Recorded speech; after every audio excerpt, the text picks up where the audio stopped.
시청자 여러분 안녕하십니까? 출발 성공 투자 박민영입니다.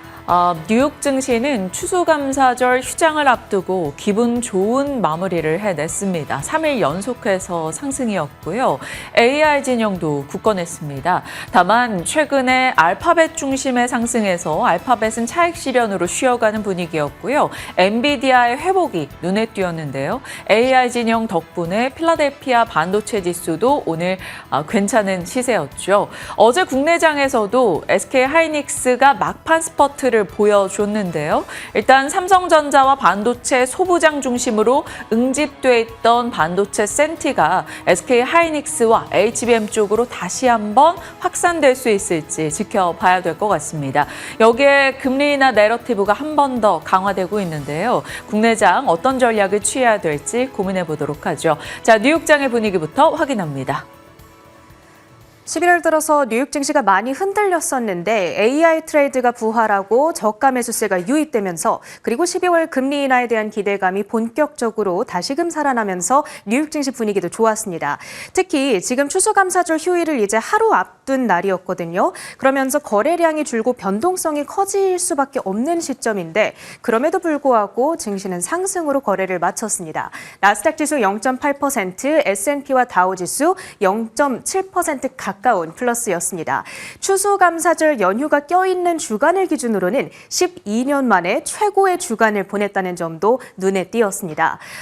지금 오늘 새롭게 발표됐던 이 노동 관련 지표로는 신규 실업수당 청구 건수가 있었는데요. 지난주에 21만 6천 명이 새롭게 실직을 하고 실업수당을 청구한 것으로 나타났습니다. 시장에서 예상됐던 22만 5천 건을 크게 밑돌았다라고 볼 수가 있겠죠. 그러니까 지금 노동시장 상황이 그렇게 나쁘지 않다 쪽의 데이터를 보여주는 것인데 다만 2주 이상 실업수당을 청구하는 계속 청구 건수를 보면 조금 다릅니다. 196만 건으로 발표가 되면서 전주 대비 7천 건 이상 늘어났거든요. 그러니까 한 번 실직을 한 사람들은 구직을 하는 데에 어려움을 겪고 있음을 시사하는 데이터라고 볼 수가 있겠습니다. 그러다 보니까 지금 미국 증시가 전반적으로 불황을 띠고 있는 것은 아니지만 여전히 실업자가 많기 때문에 연준이 딱 한 번 금리를 내려주는 것만으로는 약하다. 연준이 추가로 금리를 인하시킬 여지가 더 남아있다라는 전문가들의 진단도 들려오고 있고요. 간밤에 공개됐던 연준의 베이지북에서도 미국 절반가량의 지역에서 노동 수요가 약화되고 있다. 인하의 명분을 더 강화시켜주는 발언들이 포함이 되어 있었습니다. 그렇다면 이런 재료들을 소화하면서 이제 그 밖에 아이비들의 의견은 어떻게 나오고 있는지도 확인을 해봐야겠죠. 이제 연말이 됐으니까 하나 둘씩 월가의 아이비들이 내년도 지수 목표치를 제시하고 있습니다. 간밤에 발표를 했던 것은 JP 모건이 되겠습니다. 2026년도에도 강세장 시나리오는 계속된다. 특히나 불케이스 시나리오를 8,000포인트로 제시한 점이 눈에 띄고 있습니다. 일단 베이스 케이스부터 보시자면 연준이 금리를 추가로 2번 내려주고 연간 기업들의 EPS 성장률이 15% 정도에 달한다라는 전제하에 7,500을 찍을 수 있다라고 얘기를 하는데요. 베이스 케이스에서도 두 자릿수 급등을 예상하고 있는 겁니다. 따라서 미국 증시 강세장이 3년 연속 두 자릿수 상승으로 이어질 거라는 전망들이 나오고 있는 것이고요. 만약에 이 조건들이 모두 충족이 되고 거기에다가 인플레이션이 생각보다 더 빠르게 안정이 돼서 연준이 추가 금리 인하에 나설 수 있다면 그러면 17% 증시가 오를 수 있다라는 전망을 내놓고 있습니다. 물론 경고의 목소리도 있습니다. 이미 지금 K자형 양극화가 심한 경제 구조를 지니고 있기 때문에 AI의 확산, 그로 인해서 실업률이 증가를 한다면 경제에 또 다른 충격이 가해질 여지가 있다. 그렇게 된다면 증시로의 타격도 불가피하다는 목소리도 참고해 보셔야겠습니다. 그 밖에도 CFRA의 샘 스토발 전략가 역시도 목소리를 냈습니다. 있습니다. 7,400포인트를 기본적인 시나리오로 제시를 하고 있습니다. 경기 침체 가능성이 없고 내년도에 인플레이션이 잡히고 실업률도 통제 가능한 수준에서 유지될 것이다 라고 전망을 하고 있고요. 또 기업들의 EPS 증가율 올해와 내년, 내후년까지 꾸준한 확장세를 그리면서 역시나 두 자릿수 상승률이 내년에도 이어질 것이라는 전망 함께 체크해 보시면 좋겠습니다. 그렇다면 종목들의 움직임으로 들어가 보겠습니다.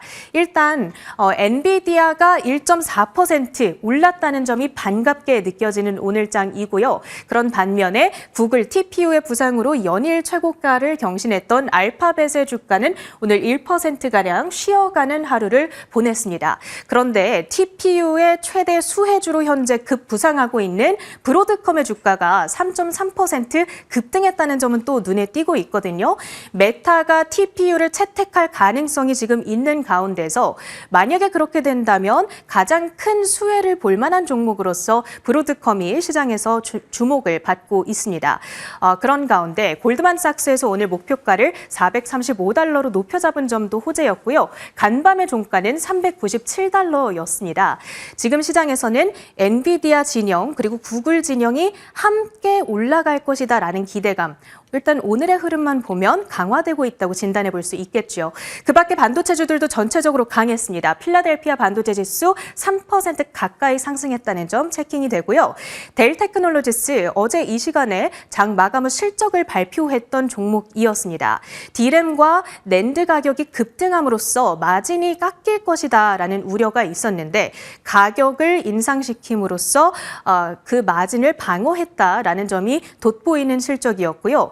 특히 델 같은 경우에는 엔비디아 GPU를 기반으로 한 서버 시스템을 여러 고객사들, 예를 들어서 미국 정부, 하이퍼스케일러들, 그리고 코어위버와 같은 네오클라우드 기업들한테 제공하고 있는 주요 벤더입니다. 따라서 AI 인프라 업계의 활기를 가늠할 수 있는 중요한 지표로도 여겨지는 실적 결과인데요. 지금 AI 서버 출하량에 대한 전망치를 기존보다도 더 강력하게 높여 잡았기 때문에 AI 트레이드의 활기를 불어넣는 또 하나의 요인으로 작용을 했습니다. 6% 가까운 주가의 급등이었고요. 테슬라는 사실 어제 유럽에서의 판매량이 반토막이 났다라는 이슈에 더해서 올해 전체, 글로벌 전체 판매량도 작년에 이어서 다시 한번 감소세를 그릴 것이다라는 전망이 나왔습니다. 그럼에도 불구하고 간밤 주가가 1.7% 올랐는데 머스크 CEO가 텍사스 오스틴 지역에서 로보택시 운행 내달부터 2배 증가할 것이다라고 언급을 했습니다. 그러니까 지금 테슬라 주주분들께서는 로보택시 그리고 FSD에 대한 기대감을 갖고 투자를 하고 있다라고 보는 것이 맞겠죠. 그리고 어제 우리 증시에서 리튬 관련주들의 시세가 아주 좋았는데 간밤 미국 증시에서도 나쁘지 않은 시세를 띄었습니다. 연속성을 가져갈 수 있을지 지켜봐야겠습니다. 마지막으로 오라클이 간만에 4% 반가운 급등세를 보여줬습니다.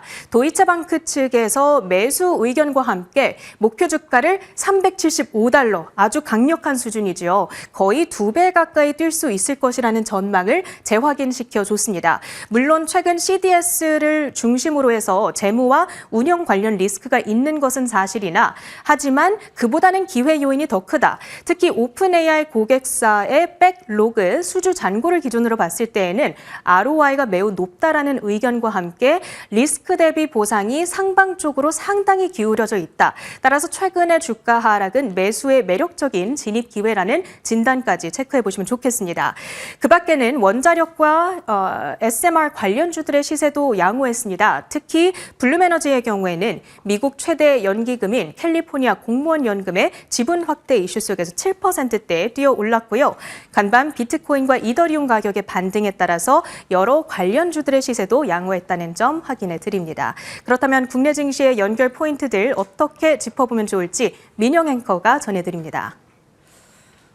시장의 걱정거리가 AI 거품론, 환율, 그리고 금리, 외국인의 수급이었는데요. 이러한 여러 우려 요인들이 조금씩 완화되면서 어제 국내장 상승에 좋습니다. 일단 돌아온 외국인이란 타이틀을 달 만큼 외국인의 모처럼 강한 매수세가 힘이 돼줬네요. 코스피, 코스닥, 양지수 모두 2% 이상 올랐습니다. 하나씩 스토리를 보시죠.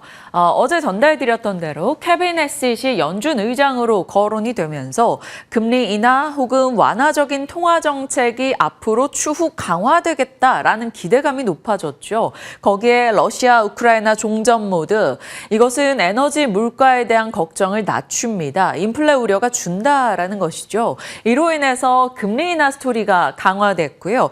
12월은 물론 그 이후에 금리 인하 속도가 또 빨라질 수 있다라는 기대가 형성이 됐죠. 이 덕분에 바이오, 2차 전지 이런 금리 인하 사이클의 수혜 섹터들이 강하게 올랐습니다. 거기다 환율도요. 기재부에서 외환시장 안정화 논의에 들어간 점, 그리고 국민연금이 환율 안정 4자 협의체에 포함이 되면서 국내 주식 비중을 늘릴 수 있다라는 기대감이 형성이 됐죠. 실제로 이러한 영향 속에서 원달러 환율이 1,450원대로 복귀하는 모습이 있었었고요. 외국인은 4거래일 만에 매수세, 기관도 특히나 앞서 국민연금 이슈 때문에 연기금의 매수세가 도드라지게 나타나기도 했습니다.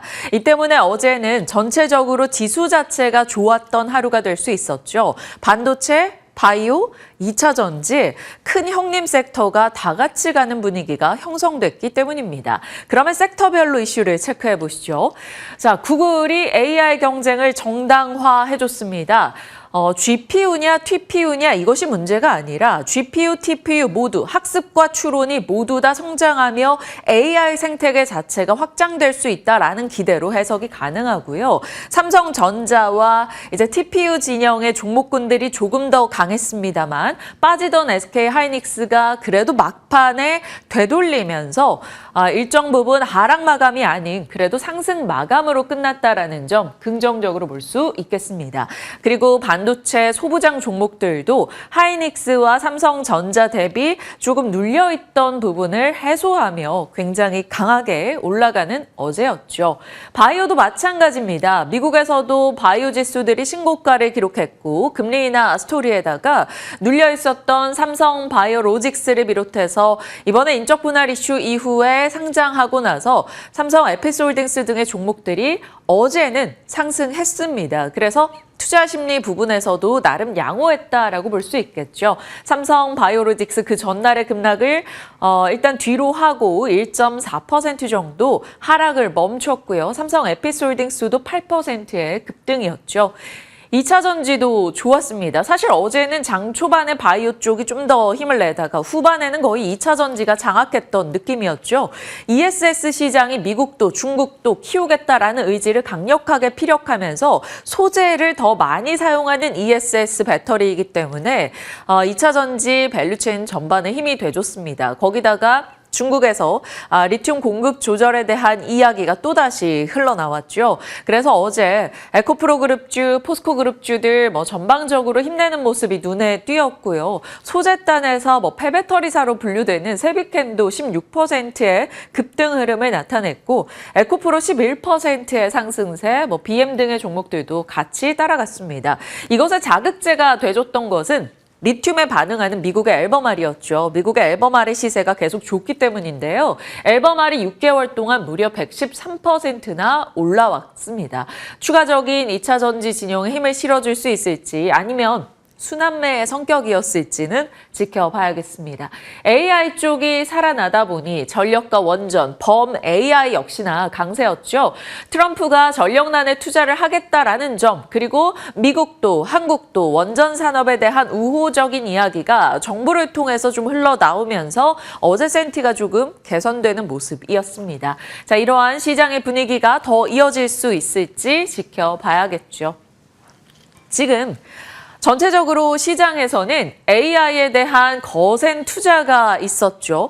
그리고 나서 그 투자를 하면서 GPU 비용이라던가 여러 가지 비용에 대한 부담이 있었습니다. 그래서 수익화 논란이 등장했죠. 그런 상황에서 효율적인 투자에 대한 욕구가 올라갔습니다. 그런 타이밍에 구글이 TPU로 시장의 하나의 대안으로 부상을 했죠. 수익 논란이 좀 완화되는 모습이었고요. 저비용 효과로 인해서 AI 투자가 계속해서 늘어날 수 있다라는 기대를 한 번 더 자극했습니다. 다만 한 2, 3일간의 TPU 구글 중심의 시세가 계속해서 이어지다가 GPU를 완전히 대체할 수가 없다라는 점, 구글도 결국 GPU와 TPU를 함께 쓰고 있다라는 점, GPU, TPU, NPU 등의 각각의 기능이 다르다라는 점에서 결국은 AI 생태가 크기 위해서는 TPU만으로 해결될 것이 아니라는 게 다시 한번 이성적으로 인식됐습니다. 그래서 NPU, GPU, TPU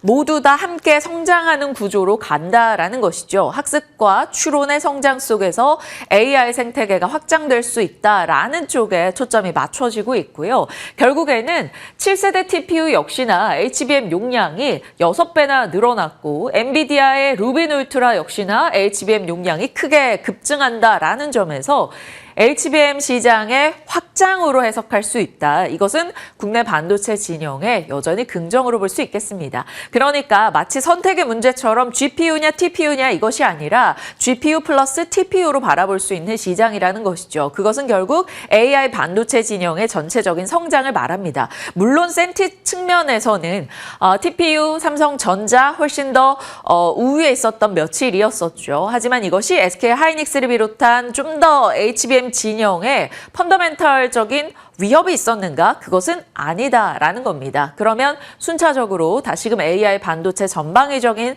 관심도가 올라갈 수 있겠죠. 이러한 논리가 밤사이 뉴욕장에도 좀 반영이 되면서 엔비디아 등은 회복하기도 했습니다.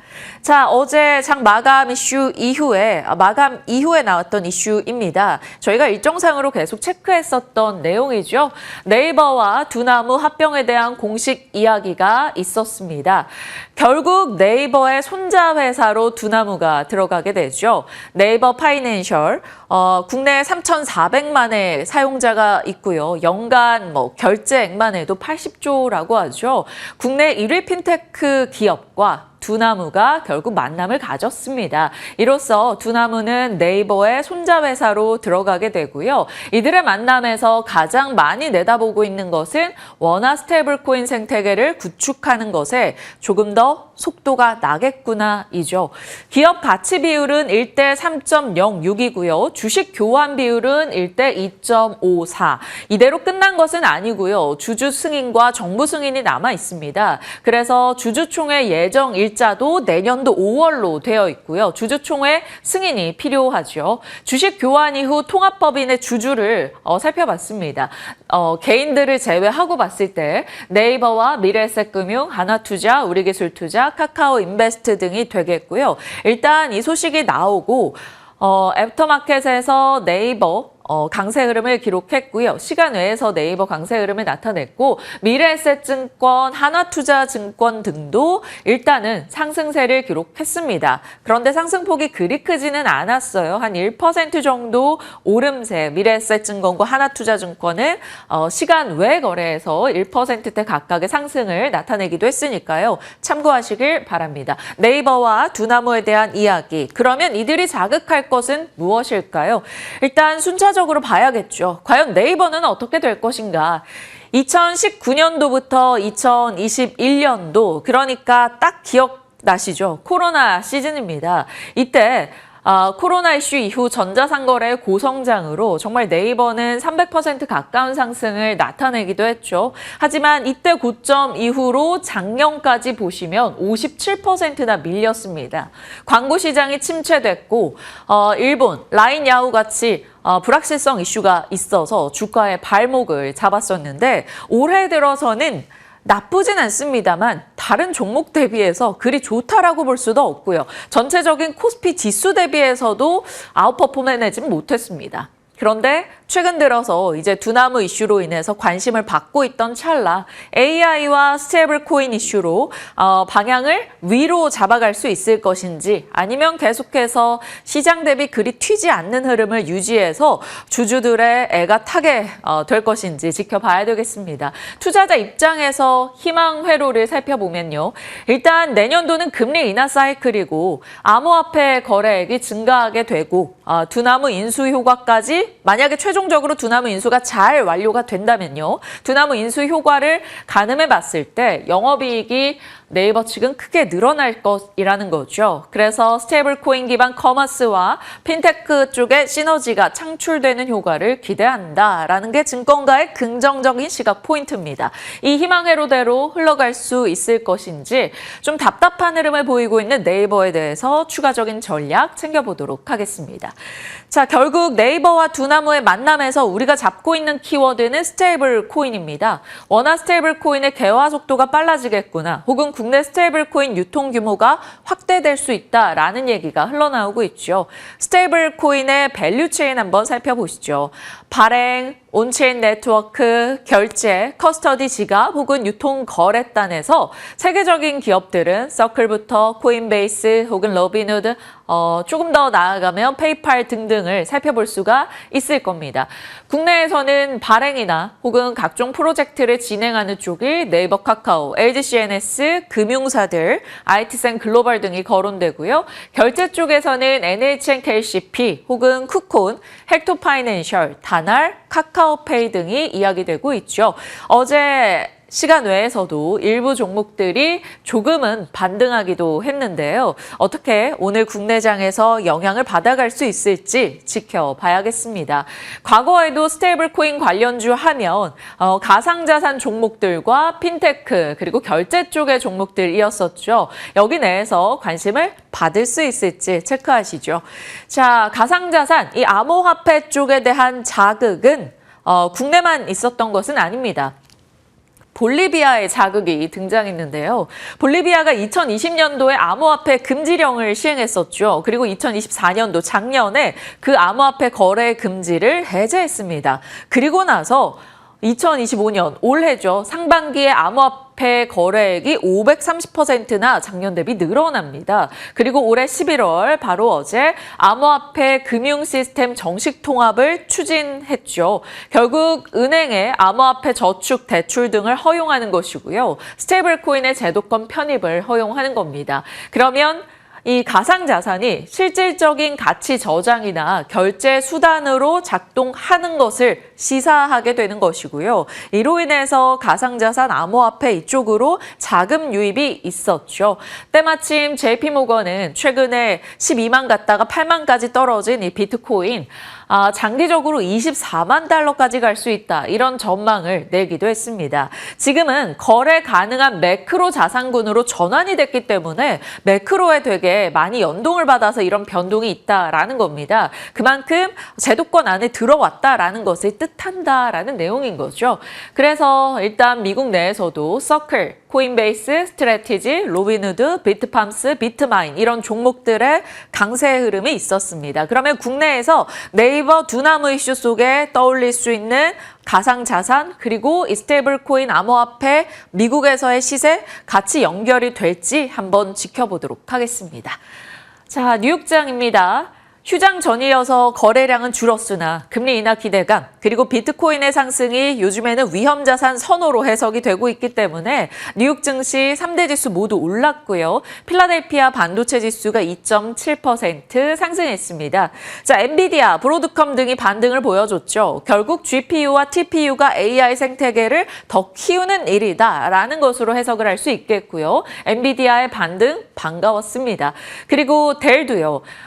델이 칩을 사는데 비용이 많이 들었는데 그것을 가격을 올리는 것으로 해소하겠다. 이것은 가격을 올려서라도 어찌됐건 이 시장의 파이가 커지는 데 동참한다라는 것으로 해석이 됐고요. 한동안 고초를 겪었던 오라클, 도이체방크의 긍정적 평가 속에 4% 반등을 줬습니다. 엔비디아, 델, 오라클, AI로 대변할 수 있는 각 종목 분야에서 상승세를 기록했죠. 다만 AI 소프트웨어단에서는 하락을 하기도 했습니다. 암호화폐도 앞서 볼리비아의 자극과 JP모건의 긍정 전망 속에 올라섰는데요. 이러한 스토리가 뉴욕장에 전체적으로 힘을 실어줬죠. AI 풀 가동 이슈에 전력과 원자력도 수요 스토리가 부활하면서 오름세를 기록하기도 했습니다. 자, 이러한 뉴욕장의 흐름 오늘 받아갔으면 좋겠네요. 그 밖에 확인할 뉴스입니다. 미국 투자은행 스티펠의 이야기가 새롭게 언론 보도로 전달되고 있어요. 상위 18개 글로벌 제약사가 M&A에 몰두하고 있는데 역대 최대 규모의 실탄 1조 2천억 달러를 확보하고 있다. 그래서 임상 후기단에 있거나 아니면 바이오텍 기업들 플랫폼 기술 이전에 대한 기대감이 높아진다라는 것이죠. 바이오 개별 모멘텀을 체크할 필요가 있겠고요. 조선 쪽에서는 약간의 센티 위축이 나올까요? 이 폴란드의 신규 잠수함 사업자에 결국 스웨덴의 사브가 선정됐다라는 소식입니다. 한화 측이 탈락을 하게 된 건데 투자 심리 조선주 쪽에 어떻게 작용이 될지 확인해 보시죠. 자, 그리고 배당소득세 최고세율. 어제까지만 해도 25%가 아닌 30%가 유력하다라는 보도가 있었고요. 오늘 아침에 확인하기로는 여당에서 대주주 30%, 일반 주주는 25%로 이원화하는 것을 제안했다라는 소식이 들리고 있습니다. 자, 기존의 정부안 35%에서 낮아진 것으로 보고 긍정으로 반응을 할지 아니면 최근에 시장의 기대는 배당소득 분리과세 최고세율 25%로 기대하고 있었습니다. 그런데 이 부분에서 일정 부분 30%라는 것은 좀 높아지는 것이죠. 기대치보다는. 그러니까 그 실망감으로 반영을 하게 될지 이 세 가지 뉴스의 각 섹터별 영향권을 체크하셔야겠습니다. 이 뉴스로는 배당이나 정책의 모멘텀이 있었던 종목군들이 되겠죠. 자, 저희도 추가적인 소식 나오는 대로 전달 드리겠습니다. 자, 새벽에 누리호 4차 발사 일정이 있었죠. 성공했습니다. 한국형 발사체 누리호 처음으로 민간 주도에 성공을 이뤄냈어요. 과거에는 정부 주도 올드스페이스였는데 이제 민간 주도로 뉴스페이스 시대로의 첫 계기가 되는 오늘이었다라는 평가입니다. 정해진 비행 시퀀스에 따라서 비행 과정은 정상적으로 수행이 됐고요. 차세대 중형 위성 3호와 12기의 큐브 위성 성공적으로 분리가 됐습니다. 전체적으로 주관했던 건 한화 에어로스페이스 민간 주도의 중심에 있었고요. 이 차세대 중형 위성 3호를 제작한 게 바로 한국항공우주입니다. 그래서 이 두 기업 중심으로 이슈에 반응을 하는지 보셔야 되고요. 5차 발사부터는 체계 종합기업으로서 한화 에어로스페이스가 항우연의 모든 전주기의 기술을 이전받는다라는 소식도 들려오고 있습니다. 우주 항공 관련해서 종목들 모처럼 적어보네요. 한화 에어로스페이스, 한국항공우주, 캔코와 AP위성, 약간의 악재성 이슈가 있었던 세트랙아이, 한화시스템, 인텔리안테크, 태웅, 스피어, HVM 등등이 있을 겁니다. 참고하시면서 시장이 반응을 보일 수 있을지 지켜보시죠. 분위기 파악하러 가보겠습니다. 시황은 나쁘진 않습니다. 뉴욕 상승이 지속됐고요. 시장에서 우려했던 금리 스토리, 환율, AI, 외국인의 수급 이러한 각종 요소의 불안들이 완화됐습니다. 암호화폐 쪽에서도 반등을 줬고요. 업종 측면에서는 AI, TPU에 집중돼 있다가 GPU, TPU 함께 시장 확장 이런 쪽으로 해석이 될 여지가 있었던 엔비디아 반등이었고요. 제약바이오, 금리 인하와 M&A 기대가 있습니다. 2차 전지는 순환매 이상일지 그 여부를 좀 확인할 필요가 있겠죠. 다만 워낙 개인 투자자들의 사랑을 받았던 섹터이기 때문에 한번 관심을 뜨겁게 받을 때는 굉장히 강한 시세가 나옵니다. 어제장 후반에서도 이들의 시세가 참 좋았던 것을 떠올려 볼 수 있겠죠. 리튬과 ESS, 전고체라는 키워드가 지금 그 중심에 있고요. 방산과 우주항공은 누리호 성공 이슈와 함께 최근에 대통령의 여러 국가 순방 이슈 속에서 방위산업에 대한 수출 모멘텀이 강화될지 보셔야겠습니다. 테마로는 네이버 두나무의 자극과 볼리비아 이슈로 인해서 코인 결제, 스테이블 코인, 그리고 아직까지 열려있는 재건의 이슈가 있겠습니다. 오늘의 일정을 보시면 이슈 측면에서는 누리호 4차 발사 성공을 시장에서 어떻게 반영을 해주느냐. IPO 종목으로는 아로마티카가 대기하고 있고요. 종목 개별 이슈로는 네오이제 신작 출시, 중요도 측면에서는 오늘 한국은행 금융통화위원회 금리 결정 거의 동결로 전망이 되고 있습니다. 정책 측면에서는 주요 법안의 국회 본회의 통과 여부 결정되는 날이기도 하고요. 미국에서는 우크라이나 평화협정 서명을 희망하는 날짜로 27일을 콕 못 박았습니다. 어떻게 되는가 지켜보시죠. 그리고 미국은 추수감사절 휴장에 들어갑니다. 이러한 일정 참고하셔서 오늘 전략 챙겨보시고요. 섹터 뉴스 들어가 볼게요. 어제 가장 후반에 뜨거웠던 섹터죠. 2차 전지 미나앵커가 잡아주신다고요? 네, 맞습니다. 방금 말씀해주신 것처럼 후반부에 들어서 더 뜨거웠기 때문에 더욱더 기대를 하게 되는 섹터인 것 같은데요. 전일 정규장 상승률을 살펴보시더라도 2차 전지 전반적으로 훈풍이 들었다라고 요약해 볼 수 있습니다. 삼성 SDI와 LG 엔솔 같은 셀업체들이 5%에서 7%대까지 상승폭을 확대해 나갔고, 그리고 에코프로, 에코프로비엠 같은 종목은 9%에서 11%대까지 상승 탄력을 받아나갔습니다. LNF도 마찬가지였고요. 포스코 퓨처엠 같은 종목도 9%대로 이렇게 셀업체부터 소재단까지 모두 다 급등하며 마무리를 지었는데, 우리가 이제 다시 한번 기대감을 본격적으로 걸어봐도 괜찮은 것일지, 추세를 진짜 이제는 우상향 쪽으로 틀고 있는 것일지 가늠해보는 시간 가져보도록 하겠습니다. 이번에 이렇게 2차 전지 소재주들까지 모두 다 강세를 띨 수 있었던 것은 결국 리튬 가격의 반등이 자리를 잡고 있었는데요. 보시면 리튬 가격 같은 경우에 지금 최근에 나온 탄산 리튬 가격 킬로그램당 89위안을 기록하면서 지난 9월 대비 24.8% 급등하는 모습을 나타냈습니다. 리튬 가격 같은 경우에는 통상 2차 전지 산업의 선행지표로 여겨지고 있는 만큼 가격이 반등했다는 것은 업황 분위기가 개선이 되고 있다는 쪽으로 해석이 되곤 하는데요. 이번에 이렇게 가격 반등 소식이 나오면서 드디어 저점을 통과한 것인지, 그리고 저점을 통과했다면 업황 기대감을 높여볼 수 있을 것인가, 이러한 부분들에 대해서 투자 심리가 개선이 되고 있다는 점이 핵심이 되겠습니다. 여기에 신한투자증권의 코멘트 살펴보도록 할까요? 보시면 공급 과잉의 주범이었던 중국의 공급 조절, 그리고 ESS 수요 증가를 통해서 리튬 가격 상승 기대감이 커지고 있다. 그리고 이는 국내 2차 전지 업체 매출 증가 요인으로 앞으로도 작용할 전망이다 라고 말을 하고 있는 만큼 이번에 리튬 가격 반등의 흐름이 심상치 않다는 점도 하나의 시그널로 포착해 봐야겠습니다. 그리고 이제 리튬 가격을 떠나서 다른 측면에서도 긍정 회로를 위한 재료들이 하나둘씩 나오고 있는데요. 5가지 정도로 요약을 해볼 수 있습니다.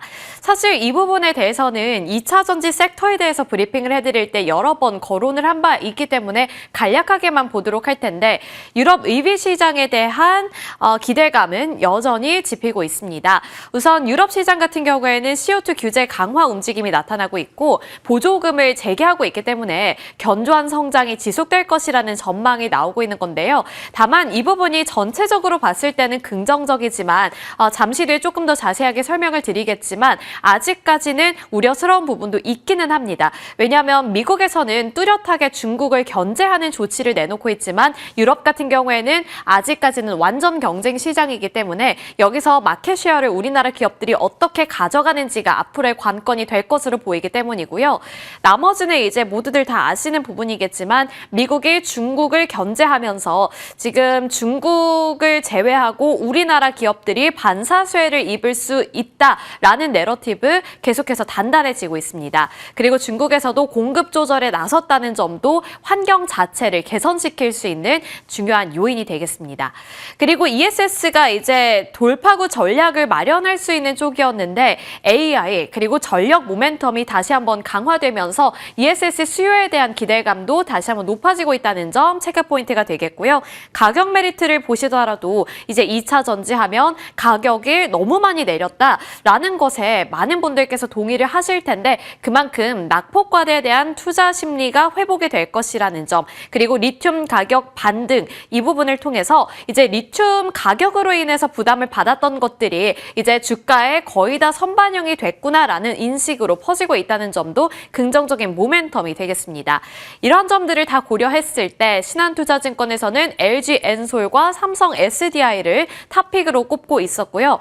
공통적으로 살펴본다면 북미 ESS 점유율 확대가 예상되는 가운데 지속적으로 수주가 가능해 보이는 업체라는 점, 그리고 실적이 개선될 것이라는 전망이 꾸준히 나오고 있다는 점에서 이렇게 LG 엔솔과 삼성 SDI 같은 셋업체들 쪽으로 탑픽 의견이 나오고 있다는 점도 확인해 주시길 바라겠습니다. 넘어가서 틈새 양극재 공략법도 살펴보도록 하겠습니다. 이제 한국의 양극재 기업들은 차별화 전략을 통해서 경쟁력 강화에 나서고 있는 흐름이 하나씩 포착이 되고 있는데요. LNF와 포스코퓨처엠, 에코프로비엠, LG화학이 그 대표적인 종목으로 거론이 되고 있습니다. 그리고 이제 그 뒤에 내용들은 양극재 기업별 투자 포인트인데요. LNF 같은 경우에는 테슬라의 핵심 밸류체인이라는 점이 여전히 가장 큰 모멘텀으로 부각이 되고 있습니다. 그리고 낮은 미국향 노출도 같은 경우에도 수요 둔화 이슈에서부터 조금은 자유로울 수 있는 부분이 되겠고요. 그리고 빠른 LFP 양산 내년 3분기로 예정이 되어 있는데 이 부분 또한 다른 피어 그룹들에 비해서, 피어 기업들에 비해서 강점이라고 살펴주시길 바라겠습니다. 그리고 포스코퓨처엠 같은 경우에는요, 미국 비중이 상당히 높습니다. 50% 이상이기 때문에 만약에 미국 시장에서 수요 둔화 이슈가 나온다면 직격탄을 받을 수는 있습니다. 하지만 양극재 밸류 체인을 이제 수직 계열화했다는 점이 하나의 긍정적인 모멘텀이 될 수 있고 국내 유일의 음극재 생산 업체라는 강점도 부각이 되고 있는 만큼 그러한 부담감을 털어낼 수 있는 재료가 될 수 있을지도 앞으로 눈여겨보셔야 될 것 같고요. 에코프로비엠 같은 경우에도 이제 주요 고객사로 삼성 SDI를 두고 있는데 삼성 SDI가 이제 ESS와 관련해서 또 기대가 되는 대표 종목이다 보니 그를 통해서 또 같이 수혜를 입을 수 있다는 그런 코멘트가 제시되고 있습니다. 그래서 에코프로비엠 투자 심리가 다시 한번 살아날 수 있을지 어제 15만 원 선 다시 터치하면서 마무리를 지었는데요. 15만 원 선을 돌파하면서 질주를 할 수 있을 것인가 이러한 부분들도 체크가 필요해 보입니다. 넘어가서 이제 마지막으로 LG화학 살펴볼 텐데요. LG화학 같은 경우에는 이제 턴어라운드가 본격적으로 내년부터 기대가 되고 있다는 점도 하나의 긍정적인 요인이 되겠죠. 어제 이렇게 무거운 종목이 9%대의 강세를 기록했기 때문에 다시 한번 기대를 걸어봐도 괜찮을지 종목별로 세세한 전략도 잠시 뒤에 저희와 함께 마련해 보시길 바라겠습니다. 자, 지금까지는 이제 긍정 회로를 돌려봤습니다. 어제 주가도 반응을 해줬고 리튬 가격이 또 반등하면서 기대 심리가 많이 퍼지고 있는데 증권가에서도 긍정적인 시각을 제시하는 쪽도 많지만 불편한 시각도 존재는 합니다. 이번에 LS증권에서 조금은 불편한 시각을 제시했는데요.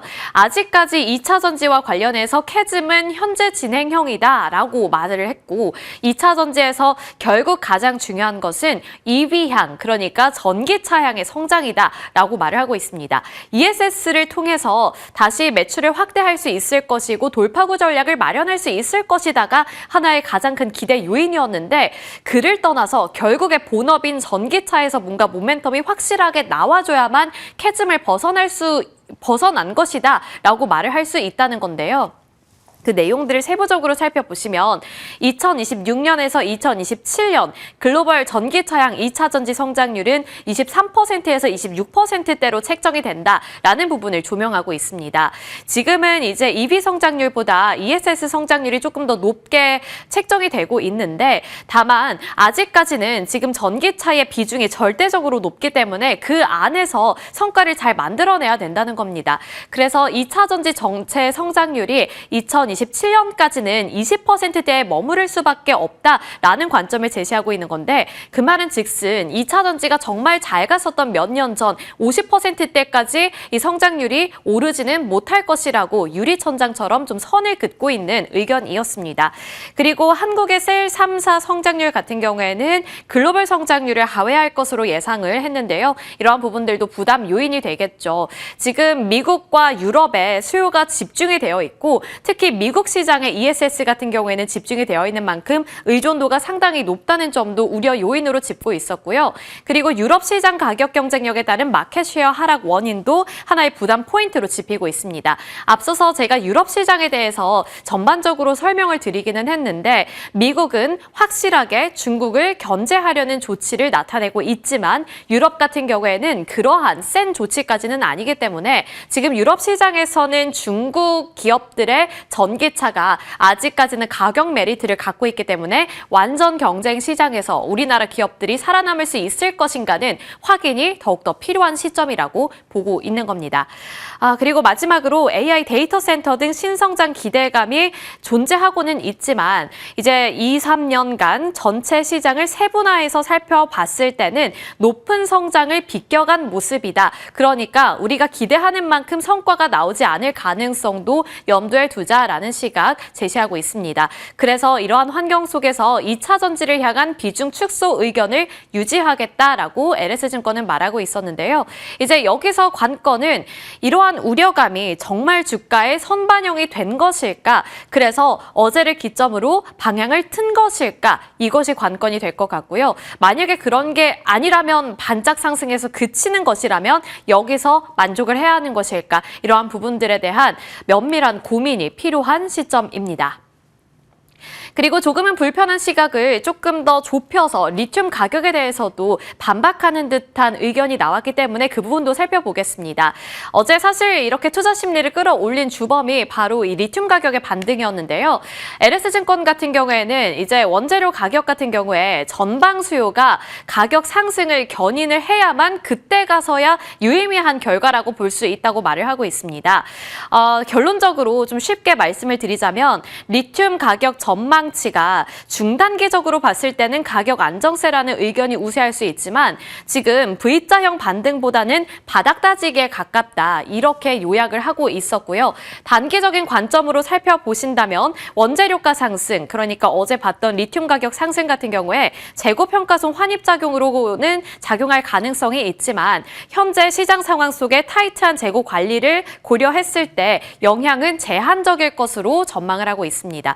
그래서 결국에 진짜로 투자 심리가 개선이 되기 위해서는 2차 전지 수요 자체가 강해야 되고 이를 통해서 리튬 가격 반등이 지속되는 것을 확인해야만 정말 안심할 수 있다라는 의견을 내리고 있는 겁니다.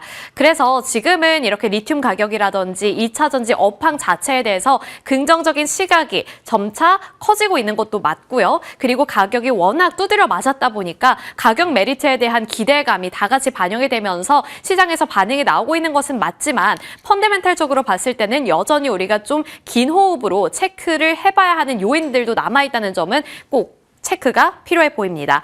그리고 LS증권에서 이제 틈새 시장을 앞으로 공략한다면 로봇이 아무래도 시장에서 주목을 많이 받고 있다 보니 로봇용 AMR 배터리를 공략하는 쪽을 노려보는 것도 하나의 전략이 될 수 있다라는 의견을 내비추고 있었는데요.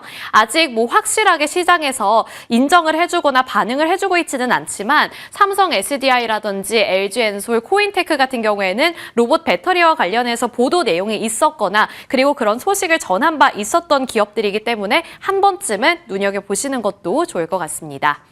2차 전지주들이 어제 거칠게 반격에 나섰는데요. 결과가 확실했는데 이게 장기적으로 우리가 기대해 볼 수 있는 모멘텀인 것일지 아니면 앞서 말씀드린 것처럼 반짝 상승에 그칠 만한 이슈인지 저희와 함께 플랜 마련해 보시길 바라겠습니다.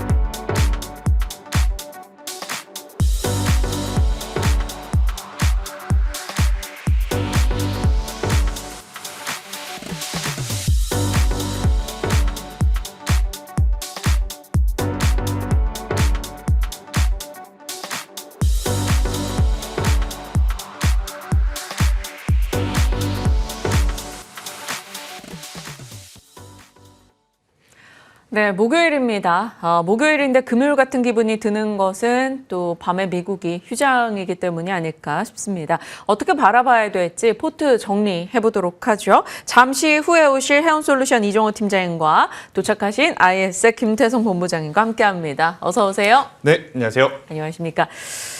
김태성 본부장님, 지금 어제 시장은 양지수 2차 전지, 바이오, 반도체 다 올라가며 2%씩 올랐습니다. 2차 전지의 질주도 반가웠고 반도체 회복도 반가웠고 바이오의 굳건함도 좋았어요. 그쵸. 현재 포트 어떻게 판단하시는지 밤사이 뉴욕장이랑 같이 버무려서 전략 주세요. 일단 반도체는 지금 하드웨어냐 소프트웨어냐의 기싸움, 그리고 TPU냐 GPU냐의 기싸움이 계속 이어지고 있는 가운데 사실 이걸 우리나라 증시에 대입할 필요는 저는 없다는 생각이 듭니다. 왜냐? TPU에도 GPU에도 우리나라 D램과 HBM은 들어간다라는 게 팩트이기 때문에. 근데 어제 일단 시장은 전날 이제 엔비디아 하락에 따라서 삼성전자는 좀 강하게 출발을 했었고 SK하이닉스는 약하게 좀 출발을 했지만 결국엔 장 중후반부에 들어서면서 반도체 IT 투탑과 그리고 반도체 소부장 주들까지 이제 아랫꼬리를 달리면서 굉장히 또 강하게 상승하는 종목이 많았던 것을 우리가 생각을 해보면 결국 주도주의 큰 물길은 여전히 AI 반도체가 쥐고 있는 상황이라고 좀 보시면 될 것 같고 네. 그런데 이제 대내외 이슈라고 우리가 표현을 좀 드리고 싶어요. 만약에 엔비디아와 구글의 이야기에 혹은 금리에 대한 이야기에 여러 가지 이슈에 만약 SK하이닉스라든지 삼성전자가 밀려 내려오게 된다면 저는 그것을 기회로 삼아 봐야 된다라는 이야기를 드리고 싶습니다. 일단 두 가지죠. 일단 첫 번째, 앞서 제가 이야기 드린 대로 TPU가 성장을 하든 GPU가 성장을 하든 지금 HBM과 D램은 실질적으로 필요하다라는 게 저의 명분이고 두 번째는 뭐냐면 우리나라 시장 전체적으로 봤을 때는 원달러 환율이 그렇게까지 좋은 환경은 아닙니다. 하지만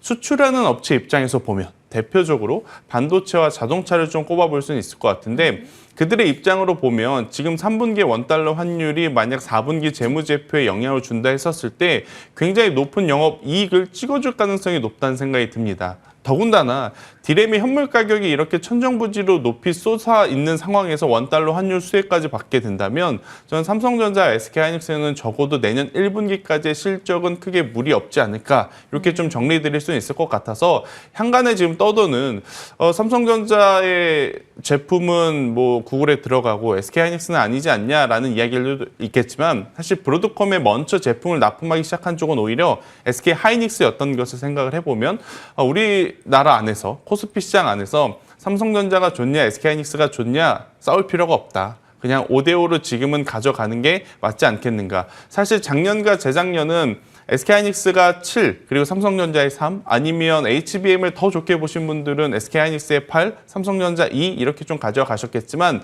최근에 약간의 조금 변화의 흐름은 뭐냐면 온디바이스에 대한 관심도도 조금씩 올라오고 있어요. 결국엔 제미나이라든지 챗GPT가 성장을 했을 때 소비자와 직접적으로 연관이 있는 것은 결국 디바이스, 기기이다 보니 이제 애플의 전략이 굉장히 또 눈여겨볼 필요는 있거든요. 그들은 AI 투자를 안 해놓고도 지금 매그니피센트 그 7기업 안에 여전히 포함되어 있다. 그리고 다들 회사채가 문제이나 애플은 회사채도 없는 상황에서도 주가가 올라오고 있는 건 지금 그들이 가지고 있는 현금 유동성, 현금 보유를 추후에 AI 쪽에 대한 인수를 통해서 저는 사용할 가능성이 높다라는 관점에서 보면 디바이스 관련 기업인 삼성전자 또한 HBM의 과거에는 밀렸지만 이제는 그들만의 강점이 좀 도드라지게 부각이 될 수 있는 구간에 접어들지 않았나 이렇게 설명드려보도록 하겠습니다. 네. 그렇다면 뭐 삼성전자, 하이닉스 5대5 그러니까 기존의 시각 그대로 전체적인 AI 진영에 대한 긍정의 시각을 유지해 주신 거다. 이렇게 정리하도록 하겠습니다. 어제 하이닉스가 장 후반에 홀로 시총 상단에서 하락이었다가 그래도 이럴 순 없지라는 심리 속에서 반등하면서 끝이 났어요. 그거라도 해줘서 오늘 센티에 대한 기대가 좀 있는 거고요. 사실 굳이 진영을 나누는 게 의미가 있을까? 전체적인 뭐 확장의 의미로 봐야 되지 않을까 이렇게 판단을 하는 분들도 많습니다. 엔비디아도 반등해줬고요. 그러면 하이닉스 갖고 계신 분들 홀딩이고 추가 매수 생각하시는 분들이 지금도 괜찮다고 보시는지요? 아니면 삼성전자, 하이닉스 그냥 홀딩은 홀딩이지만 반도체 소부장으로 봐야 된다 보시는지 궁금합니다. 일단은 소부장보다는 IT 투톱에 먼저 좀 집중을 하셔야 될 것 같아요. 제가 왜 이런 이야기를 드리냐. 가격적인 메리트를 굉장히 중요하게 보는 투자자 있지만 지금 반도체 IT의 가장 큰 어떤 단점은 거래량이 그렇게 크지 않다라는 겁니다. 외국인들의 수급이 강하게 들어오고 있지 않는 이상 반도체 IT 투톱과 반도체 소부장주들이 같이 움직이기에는 굉장히 제한적일 가능성이 높고 소부장주들이 움직인다 하더라도 몇몇 종목에 특화되어 있는 혹은 몇몇 종목의 수급 쏠림 현상이 나타날 가능성이 높아서 자칫 시청자분들이 그 소부장주들 중에 잘못 선택했을 경우에는 굉장히 포모 현상이 좀 시달릴 수 있다는 생각이 들어요. 삼성전자는 저렇게 강한데 SK하이닉스는 저렇게 좋은데 왜 내가 산 소부장은 이렇게 안 갈까? 이런 어떤 심리의 위축까지도 좀 나타날 가능성이 높다는 생각이 들어서 우선 저는 삼성전자와 SK하이닉스의 연말까지는 더 집중을 하시는 게 맞을 것 같고 어제 또 시장의 특징 중에 하나가 뭐였냐면 삼성전자 우선주에 수급 쏠림 현상이 굉장히 강하게 나타났다라는 거거든요. 그래서 만약 개인 투자자분들이 삼성전자의 어떤 그러한 적은 변동성을 조금은 개선하고자 하신다면 삼성전자 우선주까지도 한번 고려해 보시는 것도 저는 괜찮지 않겠는가라는 의견 드려보도록 하겠습니다. 삼성전자, 하이닉스, 그리고 삼성전자 우선주까지 일단은 이쪽 중심의 대응을 해보자라는 의견입니다. 그런데 김태성 본부장님, 리노공업 네.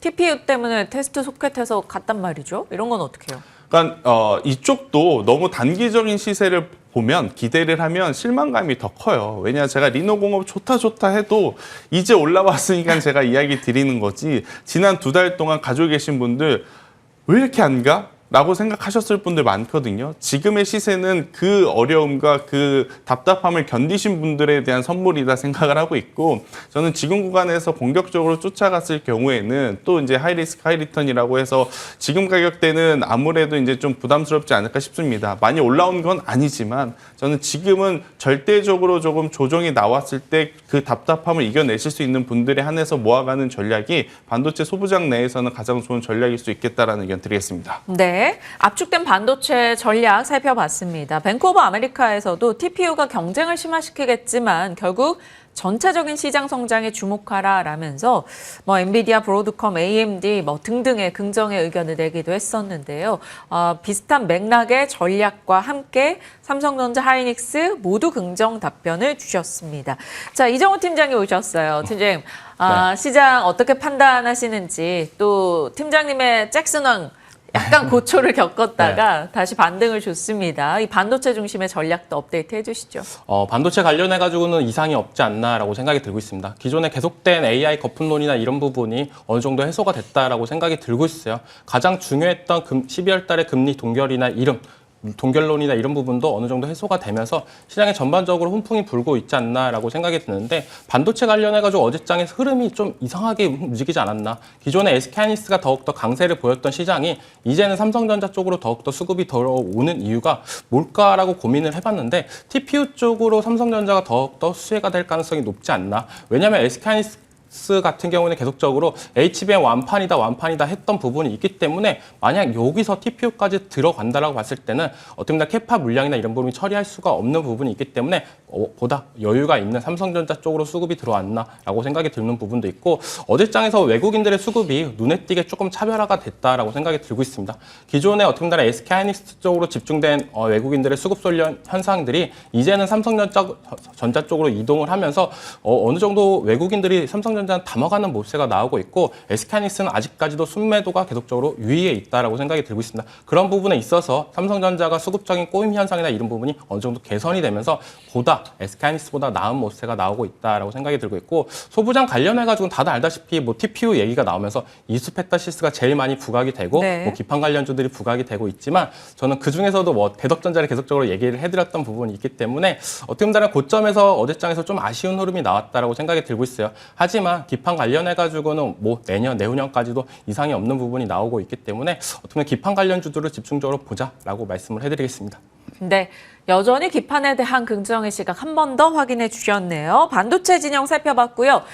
2차 전지로 가보겠습니다. 김태son 본부장님, 2차 전지가 한 번씩 시장이 좋을 때 이렇게 순환 성격으로 올라오는데 그 올라올 때 탄력도가 좋으니까 또 막 혹하게 된단 말이에요.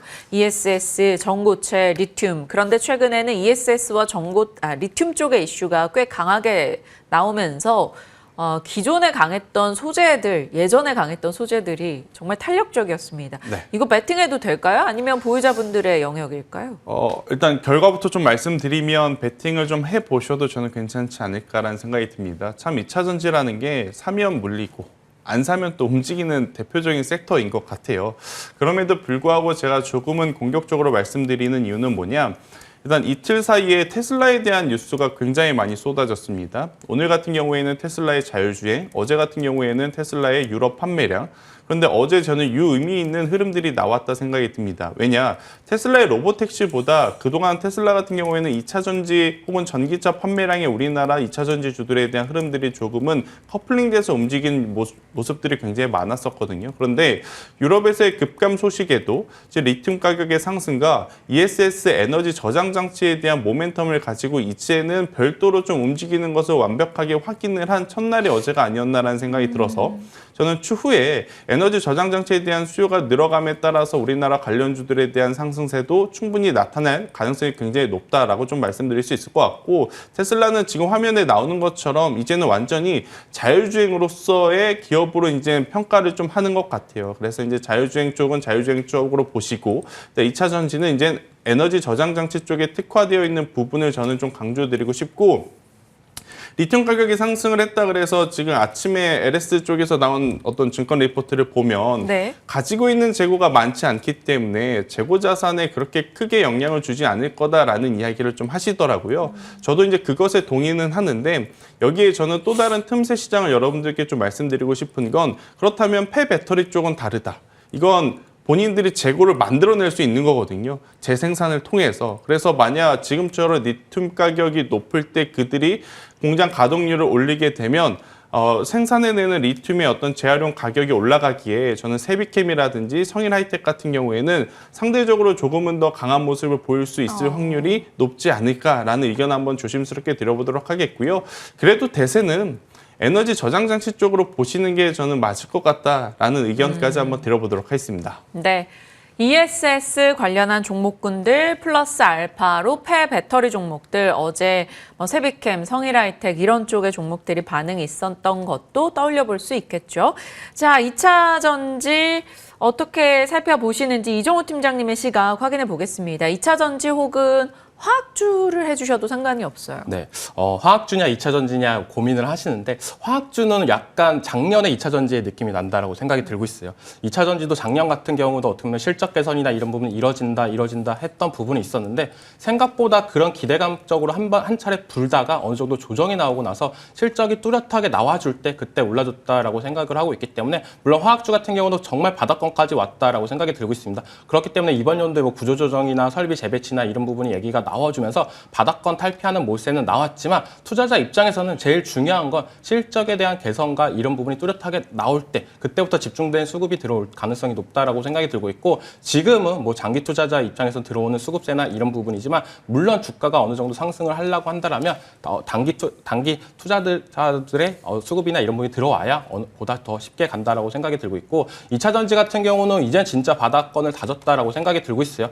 어떻게 본다면 3분기 실적 발표 나오고 나서 약간의 오버슈팅이 나왔던 느낌이 있었는데, 그런 부분은 이제는 거품이 어느 정도 꺼지고 나서 이제는 어느 정도 호재나 이런 부분이 없어더라도 이렇게 어느 정도 상승 랠리가 나와준다는 거는 지수와의 어느 정도 연동성도 맞춰준다라고 생각이 들고 있고, 테슬라에서 탈중국화 현상이나 이런 부분이 얘기가 나오는 부분이 국내 2차 전지 관련주들의 기대를 더욱더 올려가는 부분, 그리고 삼성 SDI가 4분기부터 ESS 판매나 이런 부분이 더욱더 했던 부분이 실적으로 보여준다라고 본다라면 ESS 시장이 더욱더 커져갈 가능성은 있기 때문에, 저도 화학주냐 2차 전지냐라고 본다면 2차 전지에 한 표를 주고 싶고, 그중에서 ESS 쪽을 집중적으로 보시는 게 좋다라고 말씀을 해드리겠습니다. ESS 모멘텀을 더 주목하고 있다라는 두 분의 의견이 한 곳으로 모였다. 이렇게 정리하겠습니다. 이제 다른 이슈들 살펴보러 가보죠.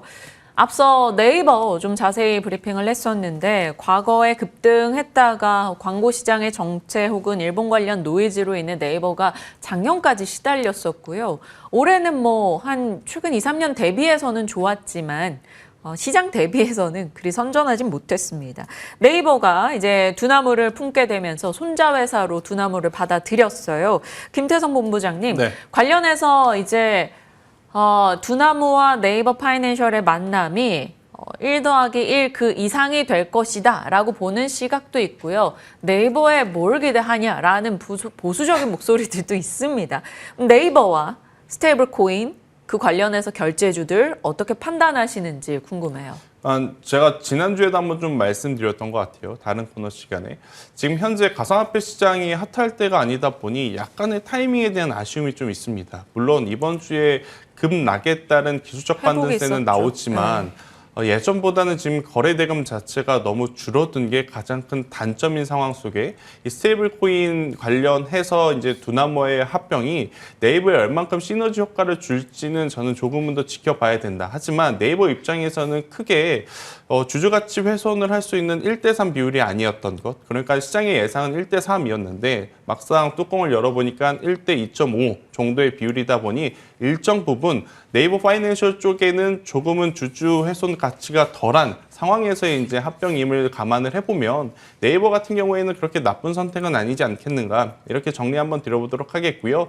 제가 이제 계속 말씀드리죠. 네이버의 본질 가치는 지금 두나무에 대한 기대감은 아니었다라는 거죠. 그러니까 우리가 두나무하고의 합병을 생각을 하고 작년부터 올 초에 이 지루함을 견디면서 모아갔던 것은 아니다라는 겁니다. 결국 네이버가 보여줘야 될 부분은 뭐냐면 향후 5년 동안 현재 정부가 지금 집권하고 있는 그 5년 동안 막대한 투자금을 받아서 소버린 AI 쪽에 얼마만큼의 공헌을 해줄 것이냐 아니면 제미나이 3처럼 우리나라에서도 우리나라만의 소프트웨어를 좀 개발을 해낼 거냐 이 부분에 저는 집중을 하시는 게 맞다는 생각이 듭니다. 그래서 핀테크 쪽에 대한 사업 영역 확장도 물론 실적에 지대한 영향을 주죠. 지금 이제 연결 재무제표로 보면 엄청나게 크게 숫자가 한번 뛰어오를 겁니다. 하지만 그 연속성에 대한 부분은 고민이 될 수 있는 바 저는 이쪽에 대해서 너무 어렵게 생각하지 마시고요.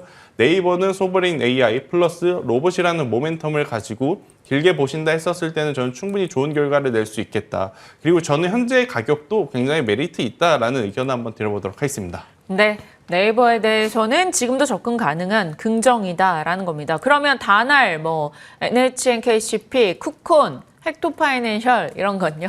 이쪽이 사실 움직이려면 진작에 움직였었어야 그래요? 됐거든요. 그런데 최근까지 계속 움직이지 못했습니다. 우하향 곡선을 많이 뺐죠. 네. 그리고 이제 소비 쿠폰 관련해서 이미 좀 시세가 그들이 보여주는 실적보다 월등히 높은 위치에서의 플레이가 됐었기 때문에 저는 이쪽에 대한 욕심은 조금은 내려놓으시는 게 맞지 않을까라는 의견 드리겠습니다. 그러면 우리기술투자나 하나투자증권, 갤럭시아 머니트리 이런 가상 자산 관련 종목은요? 아마 오늘 좀 튈 겁니다. 마이크로 스트래티지처럼 가상화폐 시장에 반등을 하면 좀 이들도 민감하게 좀 반등을 하는 부분이 네. 있어서 여기에 어떻게 보면 큰 의미 부여를 하실 필요는 저는 없을 것 같다는 의견 드리겠습니다. 네, 적당히 오늘장에 좀 튀는 테마 정도로만 파악을 해봐야 될 것 같고요. 네이버 본질에 대해서 좀 긍정의 의견을 건네주셨습니다. 자, 반가운 소식이 밤사이에 있었죠. 누리호 4차 발사 성공의 이슈였습니다. 그래서 이제 민간 주도로 우주 산업이 가게 되는 것인가 그 결정적인 터닝 포인트 시점이다라는 평들도 나오고 있는데요. 하나 에어로스페이스 혹은 한국항공우주 그리고 위성 관련한 우주 종목들도 같이 체크해보고 싶어서요. 사실 이런 날 얼마 전에 상장하고 시장 분위기 속에 눌렸었던 비추로 네스텍인가 이런 신규 상장주들도 모처럼 관심 받으면 약간 트레이딩 땅에서도 영역이 있지 않을까 싶기도 한데 어떻게 보십니까 이정호 팀장님? 누리호 관련해가지고는 너무 계속적으로 성공이나 이런 부분이 나왔기 때문에 조금 의미가 많이 떨어지지 않나라고 생각이 들고 있어요. 왜냐하면 올라갈 거라고 했다라면 어제장에서 하나 에어로스페이스가 어느 정도 상승 탄력을 보여줬으면 좋겠었는데 그런 모습세가 안 나와줬다라고 생각이 들고 있고 물론 하나 에어로스페이스가 계속적으로 이 누리호 관련해가지고 A가 나오면서 그 다음에 4차를 떠나서 5차까지도 주도를 하고 이런 얘기가 나오면서 시대에 어느 정도 부응은 하겠지만 다들 알다시피 제일 먼저 성공했을 때가 파급력이 제일 크고 그 다음부터는 계속적으로 줄어드는 모습세가 나오고 있기 때문에 만약에 오늘장에서 하나 에어로스페이스가 이것 때문에 갭상승이나 이런 부분 출발을 한다라고 본다면 약간의 차익 실현 물량이 나올 가능성도 저는 있다라고 생각이 들고 있고 물론 중소형주 딴에서는 워낙 잘 못 갖고 있기 때문에 그럼 약간의 테마성으로는 올라갈 가능성은 있겠지만 대형주 유주 장세보다는 약간 중소형주 위주로 지켜봤으면 좋겠다라고 말씀을 해주셨고 그중에서 세트리 세트레가이가 얼마 전에 악재가 있었는데 약간의 해프닝으로 끝났던 부분이 있기 때문에 그 부분을 주가가 다시 한번 제자리로 올라가는지 이 부분을 체크해볼 포인트다라고 말씀을 해드리겠습니다. 세트라가이 지금 프리마켓에서 거래량이 좀 실리면서 올라가는 모습 확인이 되고 있습니다. 프리마켓 상승률 상위부터 한번 확인을 해보시죠. AP위성, 한국항공우주, 이런 컨텍, 이노스페이스, 한화에어로스페이스, 켄코아에어로스페이스, 제노코. 자, 오늘 누리호 발사에 반응하면서 우주 항공 관련한 종목들의 강세가 일단은 프리마켓 출발해서 포착이 되고 있습니다. 이 부분이 오늘 정규장에서도 계속 상승세로 이어질 수 있을지 봐야 되겠고요. 우리기술 투자라던가 일부 이쪽 종목들도 일단 반응은 보여주고 있는데 워낙 지금 강한 쪽은 상승률 상위단은 우주항공이 차지하고 있네요. HVM 이런 종목들도 다 이 색깔로 올라가고 있습니다. 인텔리안테크. 와, 이쪽이 이렇게 동방강세를 기록하는 거 얼마만인가 싶은데 물론 이게 테마성으로 끝이 날지 아닐지는 좀 지켜봐야겠습니다만 한국항공우주는 7.7% 굉장히 긍정적으로 시세를 이어가고 있습니다. 자, 시가총액 상위 종목으로 가보시죠. 삼성전자, SK하이닉스 일단 빨간불인데 현대차는 이런 날에도 일단 하락권의 움직임 확인이 되고 있고요. 하나오션 걱정이 조금 있었죠. 폴란드 잠수함 관련해서 스웨덴 쪽에 이제 넘어가고 한화 측이 탈락하게 됐다라는 소식인데 일단 하나오션 프리마켓에서 그래도 걱정 대비는 양호합니다. 0.7%의 약보합 정도가 되겠습니다. 그리고 하락 쪽으로 가보시면 재건 쪽이 많이 빠지네요. 전진건설로봇, 현대 에버다임 이런 쪽에서 오늘 HD현대인프라코어도 그렇고 하락하고 있습니다만 뭐 낙폭이 그리 크진 않습니다. 자, 시가총액 상위에서 코스닥을 보시면 코스닥에서 전반적으로 빨간불의 출발을 보여주고 있다. 이 정도 되겠습니다. 그러면 이 가운데서 우주항공 쪽이 이렇게 강한 시세를 내니 사실 다음 픽으로 넘어가려고 했는데 김대동 본부장님 우주항공에 대한 의견 궁금합니다. 일단 저는 이쪽은 잘 보지 않습니다. 아, 그래요? 네, 그러니까 본다면 세트랙아이 하나 정도만 지금 보고 있었던 상황이고 그리고 조금 더 확장을 한다면 평면형 안테나를 만든다고 보여지는 인텔리안 테크라는 기업을 좀 보고 있는데 제가 왜 이쪽을 보지 않냐면 우리가 작년이죠. 우주항공청이 생기면 수직 계열화가 되면서 우주산업에 대한 속도가 굉장히 빨라질 것이다라는 기대감이 있었던 게 근데 실행이 되었지만 그 이후에 거짓말처럼 우주항공 관련한 뉴스들이 뚝 끊긴 상황입니다. 뚝 끊겼다라는 건 그들의 본업도 지금 굉장히 어렵다는 것을 의미하죠. 뭐 실적이 무조건적으로 주가를 올린다라고 볼 수는 없지만 지금 그래도 기본적으로 한두 번 정도의 실적 공백은 버텨낼 수 있으나 이렇게 수분기 동안 혹은 수년 동안 실적이 크게 개선되기 좀 어려운 우주항공 쪽은 저는 차라리 나중에 정말로 실적이 받쳐주는 기업들 위주로 추려졌을 때 지금도 추려본다면 세트랙밖에 지금 없어 보이거든요. 아니면 하나에어로스페이스라든지 한국항공우주처럼 다른 쪽에 대한 캐시카우 역할을 할 수 있는 기업들을 좀 투자를 하는 방법밖에 없는 상황이라 저는 우주항공 쪽은 조금은 선별해서 보실 수 있는 분들만 좀 보시는 게 맞지 않을까라는 의견 드려보도록 하겠습니다. 네, 두 분의 의견이 좀 동일하네요. 우주항공 관련한 종목군들은 일단은 지금으로서 연속성이나 실적 측면에서는 기대치가 그리 높지 않아서 오늘 테마 정도로만 본다 이렇게 얘기해 주셨습니다. 체크하겠습니다. 바이오 가볼게요. 이제 반도체 미세 조정 바이오 본격 도약이라는 전일자 증권가 보고서도 있었습니다. 미국에서도 이제 바이오 지수들이 신고가를 기록하고 있는 가운데 바이오 쪽 종목들도 돌아가면서 개별 이렇게 좋은 시세를 냈어요. 김태성 본부장님, 오늘의 픽이 바이오라고 들었습니다. 결국 금리 인하에 키워드에 집중하시는 건가요? 그것보다 일단 픽부터 좀 말씀드릴까요? 바로 네. 저는 셀트리온을 좀 여러분들이 보셨으면 합니다. 아니 언제적 셀트리온이라 하실 수는 있겠지만 최근 약 3년 동안 셀트리온이 매출은 계속 늘었어요. 그런데 주가는 오르지 못했습니다. 그럼 그 이유가 있을 거 아니에요? 여러분들이 이제 재무제표를 쭉 펼쳐서 연간 영업이익률을 보시면 셀트리온이 총 매출액은 늘었는데 영업이익률이 계속 좀 떨어지는 모습들을 좀 볼 수 있었을 거예요. 그럼 두 가지 이유가 있습니다. 일단 첫 번째, 글로벌적으로 약가 인하에 대한 어떤 피해.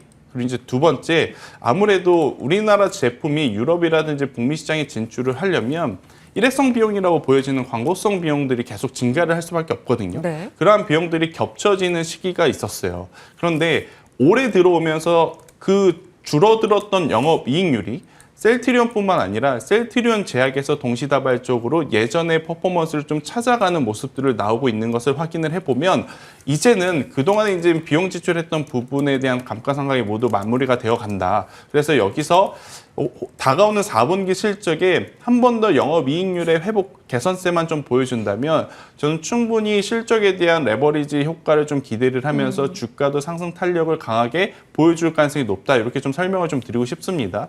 셀트리온과 셀트리온 제약을 좀 설명을 드리면 셀트리온은 해외 판매를 비중을 많이 다루죠. 셀트리온 제약은 국내 판권을 가지고 있고 이 차이가 좀 있어요. 그래서 셀트리온이 조금은 시가총액이 크고 무겁다 그래서 셀트리온 제약을 사시려는 분들도 있는데 그게 나쁘다는 아니지만 그래도 국내 시장에 한정되어 있는 것보다는 해외 시장에서 지금 퍼포먼스를 내고 있는 셀트리온의 본주가 조금은 더 강한 탄력을 보일 가능성이 높다. 저는 이것을 한번 좀 체크를 해보셨으면 좋겠고 최근에 아마 많은 시선 자체가 임상 파이프라인 쪽에 대한 시선이 높을 수밖에 없습니다. 뭐 D&D 파마텍 너무 좋고 올릭스 너무 좋고 알테오젠도 좋고 이제는 리가켄 바이오까지 올라가기 시작을 하니까 이제는 또 기술 아웃 라이센스 이쪽에 많이들 집중을 하고 계시는 것은 저도 이해하고 저도 이제 그러고 있지만 포트 한켠에서는 또 그 다음과 그 다음을 생각해 봤었을 때 셀트리온 같은 경우에는 저는 괜찮다. 그리고 여전히 임상 파이프라인 쪽에서 덜 오른 기업을 좀 뽑아보자면 GI 이노베이션을 제가 계속 좀 말씀을 드리는데 여러분들 미국의 존슨앤존스 그러니까 우리에게 존슨즈 파우더로 많이 알려진 기업이 면역 항암제 쪽에서 정말 좋은 성과를 내고 있어요. 근데 그 리포트들을 쭉 보면 마지막에 꼭 빠지지 않고 동아시아 쪽에 관련해서 봐야 되는 기업들 중에 GI 이노베이션 이야기들이 항상 붙거든요. 네. 그래서 저는 여러분들이 이쪽을 한번 보시는 것도 나쁘지 않다라는 의견 드려보도록 하겠습니다. 네. 리가켄바이오, GI 이노베이션 긍정의 의견 주셨고 앞단에 셀트리온도 언급 주셨어요. 김태성 본부장님, 근데 지금 프리마켓에서 루닛이 올라가요. 네. 11월 30일부터 12월 4일까지 시카고에서 열리는 북미 영상의학회에서 이 루닛의 기술을 탑재한 AI 솔루션 이것을 마이크로소프트가 전격 공개한다. 뭐 이런 단독 뉴스가 있습니다. 이에 반응을 좀 하는 것 같은데요. 거래량이 상당하네요. 자, 루닛 코멘트 듣고 가고 싶어서 비단이 이슈만이 아니더라도 의견이 궁금합니다. 사실 여러분들이 차트를 좀 보시면 지난 11월 13일 목요일 날 어떤 뉴스가 좀 나타났냐.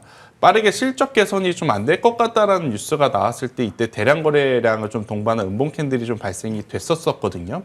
하지만 우리가 루닛을 실적을 보고 투자를 하는 건 아니지 않습니까? 그런데 기술적으로 전 저점 부분에서 여기가 이탈이 되게 되면 투매 물량이 좀 나타날 수 있어서 아직은 저는 긍정적으로 다시 볼 때는 아니다. 만약에 보게 된다면 오히려 지금 가격대보다는 42,000원 위로 올라왔을 때 그때는 조금은 안정을 저는 보일 가능성, 안정세를 좀 보일 가능성이 높다고 생각을 하기에 지금보다는 오히려 42,000원 안착 여부를 좀 보시고 투자의 전략을 좀 세워보시는 게 맞지 않을까라는 의견. 저도 루닛 굉장히 좋아하고 네. 쭉 관찰을 하고 있는 상황인데 지금 다시 타이밍을 본다면 저도 42,000원 위에서 지금 보려고 생각을 하고 있다는 의견까지 드리겠습니다.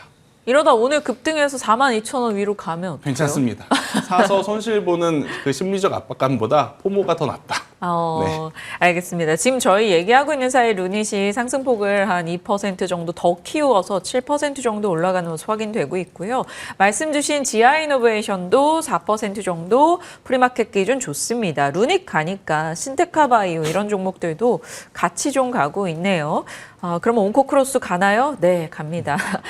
약간 세트처럼 의료 AI단에서 요즘 테마로는 이들 종목이 더 반응을 하는 것 같습니다. 자, 이정호 팀장님의 제약바이오 의견 짤막하게 듣고 원전에 대한 이야기도 같이 이어가겠습니다. 제약바이오는 기술 수출 기대감이나 이런 부분이 계속적으로 올라가고 있기 때문에 어떻게 보면 그 호재가 남아있는 종목들로 어떤 대형주 위주로 봤으면 좋겠고 저도 셀트리온이나 아니면은 정말 아직도 못 가고 있는 알테오젠도 좀 집중적으로 봤으면 좋겠다라고 생각이 들고 있어요.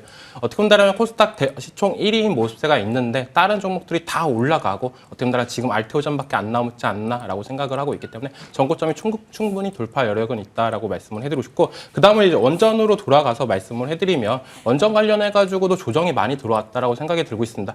AI 거품론의 얘기가 나오면서 가장 많이 타격을 입었던 섹터가 뭐냐라고 본다면 원전 섹터이지 않나라고 생각이 들 정도로 고점에서 조정이 생각보다 많이 들어왔던 부분이 있고 이제 AI 거품론이 어느 정도 해소가 됐고 미국에서도 이제는 대형 원전이나 이런 부분을 8기를 건설한다라고 얘기했던 부분 그런 부분이 바로 나왔던 게 아니라 이번 연도 상반기부터 2030년까지 원전 10기를 추가한다라고 했던 부분이 이제 드디어 빛을 발하고 있다라고 생각이 들고 있어요. 그것뿐만 아니라 이제 유럽에서 수준한 모멘텀이 받고 있는 웨스팅하우스에서 그런 부분이 이제 내후년부터 이제는 기자재 수출이나 이런 부분이 두산 에너빌리티로 나올 가능성이 높기 때문에 이제는 원전 쪽에서 이번 연도가 거의 다 끝나가고 있는 시점이기 때문에 더욱더 원전을 지켜봐야 되지 않느냐. 왜냐? 내년부터는 이제는 실적이나 이런 부분에 대해서 대형 원전 매출이 잡힐 가능성이 높기 때문에 그중에서 이제 우리기술이라는 종목이 두산 에너빌리티만 보시는 분들도 많다라고 생각이 들고 있어요. 물론 원전 하면 두산 에너빌리티를 집중적으로 보시는 게 좋지만 우리기술이라는 종목이 두산 에너빌리티와 어떻게 보면 자체 개발한 MMIS, DCS를 두산 에너빌리티가 추진하는 국내외 원전 산업의 독점 공급 계약 MOU를 체결했던 부분이 있기 때문에 어떻게 본다면 두산 에너빌리티 밸류체인 기자재 업종이다라고 보실 수가 있기 때문에 지금 조정이 많이 들어왔던 우리기술을 보셨으면 좋겠다라고 말씀을 해드리겠습니다.